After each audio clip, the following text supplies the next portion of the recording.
Hello guys, since this channel is mainly about information about guns and gear, here I have interesting example. It's a gun of a guy that's leaving today. I'm doing a little bit of gunsmithing, or more accurate is just fitting new parts on guns here, because that's like my specialty. This guy, he brought complete Magpul set for his rifle, and I found it really interesting and something to point. Also, we have this Fab PDC top dust cover with rail that became very popular recently here, and the reason is very simple, because it's just drop in one size fit all solution.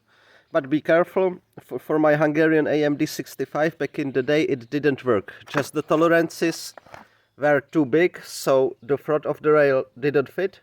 But on those typical Soviet versions it actually worked pretty well. Question all the time is, does it return zero? We must keep in mind that AK it's 2 to 4 MOA per 100 meters rifle, and it will be somewhere within this range, yeah? So you really don't need to re-zero it at all. It just comes right back in, and it's well within the range, well within the accuracy that you demand from basic assault rifle like the AK-74. But we will start from the rear. Here we have the Magpul fixed stock that I found. Yes, it's nice solution. It does hold nicely. There is no losing of screws, anything like that. From construction point of view, you will always have this little gap. It's basically you tightening a screw, and there is a wedge inside that prevent the stock from rattling, that make it really solid connection, but you will always have this little gap.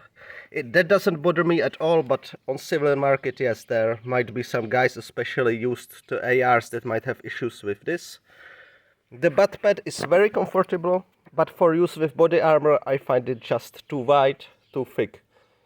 The original fixed stock for me works probably the best, because I can fit it just next to the shoulder strap for the body armor, next to the pad, inside or outside, and it's good. This is just too big, too thick, but for shooting without body armor, yes, it's very comfy, very nice. And the biggest benefit, you can use a cheek riser, which is exactly the reason why that guy chose this setup, because he's just used to the Western school, where the cheek weld really matter. For us in Eastern Europe, we don't care for cheek weld as much. For example, I use LPVO on my AK that sits very high. I basically have no cheek weld and it doesn't bother me at all. The grip, my hand it's 7.5 size, like regarding the surgical gloves, so medium size hand. And I found those grips just to be too big. The original works perfectly for me, especially in winter, or when I'm wearing glove. With that added volume, the original grip is good. But a lot of guys with bigger hands, they really like those ones, especially those K2s that are more vertically seated. So yes, why not? Very nice grip, very solid. We already touched on the Fab PDC. Very nice drop-in solution, but of course the Zenit cost will be always superior. Same like Texas Weapon Systems Dogleg, also superior to this. But this is very good solution, especially when you're changing guns often, when you're changing continents, when you work with AKs often. Yes, this is the best one on the market for now.